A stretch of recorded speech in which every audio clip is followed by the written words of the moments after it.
జై శ్రీరామ్.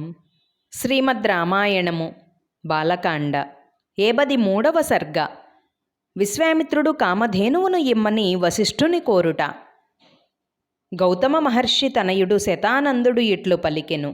రామా, కోరినది ఎల్లా ఇచ్చు కామధేనువు వశిష్ఠునిచే కోరబడినదై అతిథులలో ఎవరికి ఏది ఇష్టమో అవి ఎల్లా సమకూర్చెను.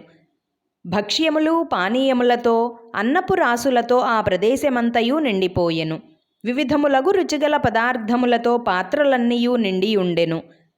విశ్వామిత్రుని సైన్యము వివిధ రకముల ఆహార పదార్థములను భుజించి మిక్కిలి సంతుష్టి చెందినవి.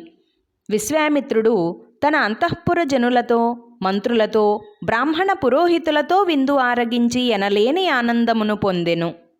విశ్వామిత్రుడు వశిష్ఠుని చేరి, మునీంద్ర, నీ ఆతిథ్యముచే మిక్కిలి సంతుష్టుడనైతిని. మునీంద్ర, ఇటువంటి కామధేనువు రాజు వద్ద ఉండవలసినది. దీనికి ప్రతిగా 1,00,000 గోవులను తీసుకొని దీనిని నాకు ఇమ్ము అని విశ్వామిత్రుడు పలికిన మాటలకు వశిష్ఠుడు, రాజా, నీవు 1,00,000 కాదు 1,000,000 గోవులను ఇచ్చినా దీనిని నీకు ఇవ్వను.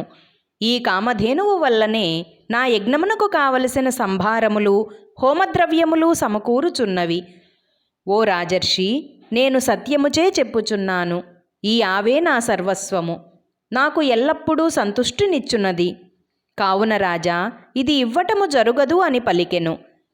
విశ్వామిత్రుడు ఇంకను అనేకములగు వస్తువులను, బంగారమును, ఏనుగులను, గుర్రములను ఎన్ని కావలసినా అన్ని ఇచ్చెదను అని పలికినను వశిష్ఠుడు కామధేనువును ఇవ్వను అని పలికెను.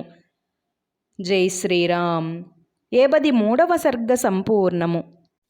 అందరికీ నమస్కారం. పూర్వజా డివోషనల్ ఛానల్కు స్వాగతం. మీకు గనక ఈ వీడియో నచ్చినట్లయితే దయచేసి లైక్ చేయండి, షేర్ చేయండి, ఇంకా కామెంట్ చేయండి. సబ్స్క్రైబ్ చేయడం, బెల్ ఐకాన్ నొక్కడం మర్చిపోకండి.